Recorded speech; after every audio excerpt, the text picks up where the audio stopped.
Okay, welcome to Spitbucket. We're here in Orange, a lovely spring day, straight from the Antarctic. Snow a few days ago. Last week we had snow, yes. Murray Smith from Canobolas Smith. Welcome to Spitbucket. Tell us about the winery. Okay, thanks, Ken. We've been here since 1986, so we came to Orange specifically to try and set up a top quality boutique vineyard winery with my family, my wife, my parents, and so we've been here coming up to 25 years. So yeah, we've had some good results, and Orange, we've seen Orange grow as a region and prove itself as a quality wine area, and I think we've played a part in that we've always been focused on quality, that our vineyard's unirrigated, it's close planted. We've sort of took our inspiration from traditional Australian vineyards and also overseas traditional European techniques, so close planting, focus on a lot of handwork in the vineyard, everything's done by hand, pruning, shoe positioning, leaf plucking, bunch thinning, the full hands-on intensive viticulture, which is what you need to get the very best wine. Close planting, now that's something we haven't actually discussed before on Spitbucket. Can you explain the advantages of it to us? Well, you're looking to get sort of less fruit per length of canopy rather than have wide rows. And it goes back, originally... Burgundians do it quite a bit. Well, originally rows were quite narrow, and even in the Hunter Valley, the famous wines that Maurice O'Shea made in the 30s and 40s and 50s, they were ploughed by a horse.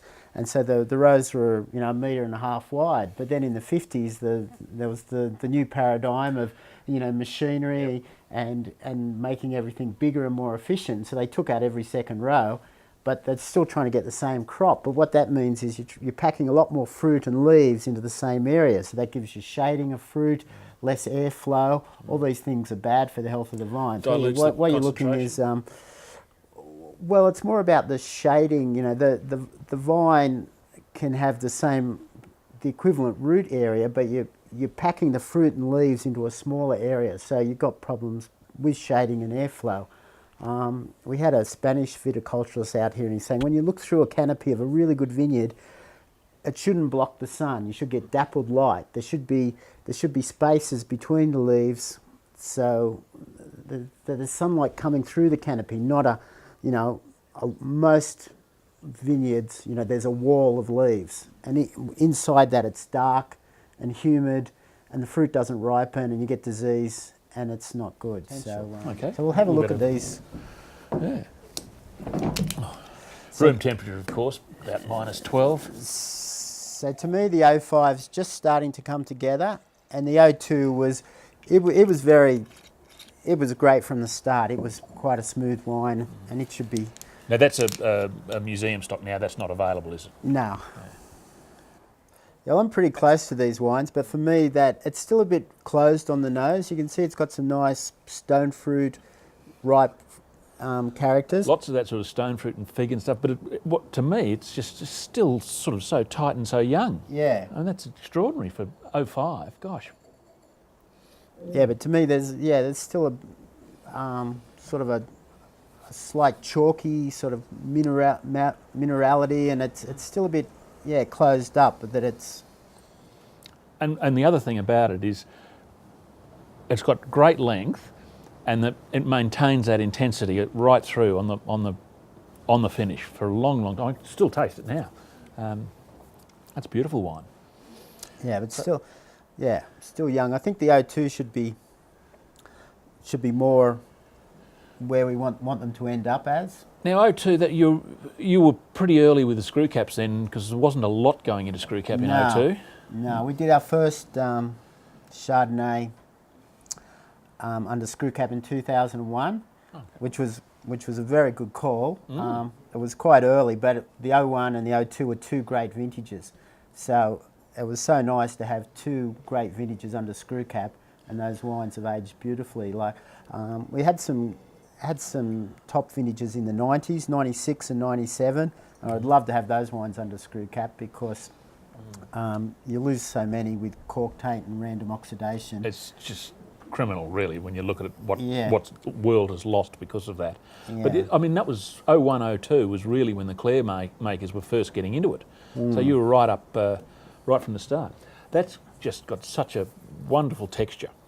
That's just The 01 Chardonnay was probably our most famous wine, and one of the highlights of its sort of judging career was we were invited to go to Cullen's Chardonnay. Every year they do a five-year-old Chardonnay tasting, so we were invited for the 01s. And so there's 20 great Chardonnays. We were the only one in screw cap, and we topped the tasting, and the other winemakers were going, oh, you know, we wish our wines were under screw cap, because there was a number of great wines there which suffered a bit. But well, Vanya's she had a lot of problems with cork, and she's one of the great proponents of screw cap now. yeah, but I mean the 01 was a great wine, but also having it under screw cap meant that every bottle was good, and we had a lot of show success with that. Since 01, 02, what have been the vintages that have been good here? 05, because it's a single vineyard, and also we do fairly natural winemaking. We do a mixture of cultured yeasts and wild yeasts, and we're not irrigating the vineyard, and you know the seasons vary a bit, so we do get quite a lot of vintage variation. There's a lot of debate about that single vineyard versus blending from different vineyards or different regions and things. And I mean, you can see both sides of the coin in a sense, but the single vineyard, that's one of the fascinating things, is that you actually see what each different vintage gives you. And there's nowhere to hide. You can't run down the road and grab some good fruit because it bucketed on yours. You're actually stuck with what, and you get a wonderful representation over the years of what your particular place does, which I think is one of the most fascinating things about wine. Yeah. So you know, ratings. I mean, that's a 92, 93. That's 96 for me. I think that just looks superb at the moment, doesn't it? And that's obviously got more legs to go. Murray, thank you so much for being on Spitbucket. Thank you, Ken. We've got the tag team wine tasting, so we've got more to go. Any thoughts, comments, what you think of Chardonnay, orange Chardonnay, anything like that, let us know. And just remember that we spit so you don't have to, although we're not spitting that. Right, welcome back. Justin, we're doing tag team, as I mentioned. You've stepped in to do the reds. Yeah. Okay, well, welcome to Spitbucket. Thank you, Ken. And go for your life. Tell us about the reds. Well, our top red is called Alchemy, and Alchemy is about selecting the best of the barrels of each vintage, so it's not always the same. And the concept of alchemy, as you know, is about transformation, you know, from a lower state to a higher state. So that's what we're looking for in this wine. This is the current release, 2006. It's 60% Cabernet Franc. That's the first time that Cabernet Franc has been the dominant variety in Alchemy. Normally Cabernet Sauvignon is the dominant variety, but 06, the growing season, really suited Cabernet Franc. It was a very mild spring and summer, and that really suited the Cabernet Franc. It's 35% Cabernet Sauvignon and just a touch of Shiraz, 5% Shiraz, which just is a softener in the mid-palate, but a minor part of the blend. Because Cabernet Franc is it's commonly used as a minor component for blending. Yeah. And then I guess you've got things like Cheval Blanc's got a fair old whack, and a few decent wines like that. So, but we don't see a lot of Cabernet Franc dominant wines in Australia. No, that's right. And I think the sort of right bank Bordeaux stuff, Saint-Emilion, those sorts of wines, Merlot Francs are the model. And I think orange has got a pretty strong suit in Franc, Merlot, and blending with Cabernet Sauvignon. We throw in a bit of Shiraz because we just like the way that it softens the mid palate a bit. One of the things from the recent Orange show a couple of weeks ago when we were up here, I was surprised at just how well a lot of those Cabernets came up. I was expecting a lot more green herbal characters. They just weren't. Whether that's recent vintages have been avoided that, or whether orange just doesn't do that sort of style. Oh That no, I was think terrific. there was certainly some that capsicum character in orange wines of the 90s. Yeah. But I think the viticulture is a lot better now, and I think there's that overall people are managing the crops and making sure that their fruit's not shaded, and so you're getting much riper characters, and I think that's where we're going as a region. We're getting on top of the sites and how you've got to manage your canopies to make sure that your fruit's right.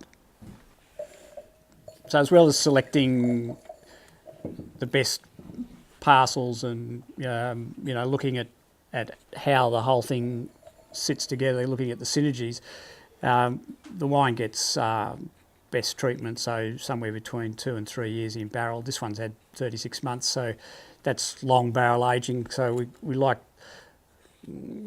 this sort of It's a something- slow approach to winemaking. We've seen that a little bit up here in Orange, where some of the wines have spent a very long time, compared to what you normally think, yet they're not picking up over oak characters at all. It's whether it's this region, it's certainly balanced the top wines. And again, I mean, if you put that in front of 100 tasters and said, how long's it been in oak, I don't reckon you'd get very many that had come close. No, they're well balanced. They're good. This is top quality fruit, and it goes into barrel and does its thing over a long time.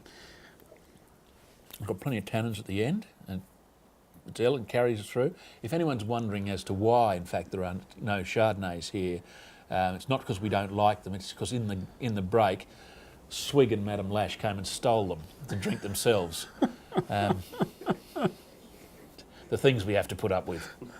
Yeah, well, I think that the thing that's really attractive about this wine for me is that the Cabernet Franc sort of the fruit lift that you get from that variety is really apparent on the nose of the wine. So you get this lovely sort of perfumed raspberry, which really, jumps out at you.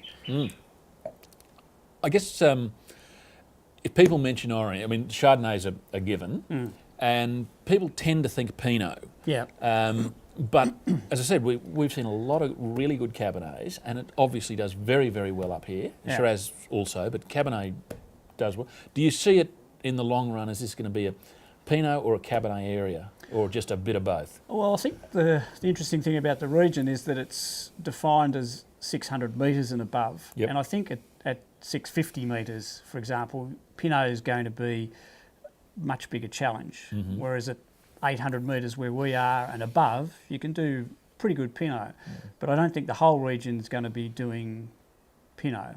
But I think the whole region... It's a bit site selective then. Yeah, but then probably the inverse is true, that 1,000 metres you can't do Much. Cabernet. Well, they can do pretty interesting Pinot though. I suppose, yeah. But you can't do, can't do Shiraz, can't do Cabernet Sauvignon. No, is there much vineyard here at 1,000 metres? No, but there's some good Pinot at 1,000 metres. Okay, there we go.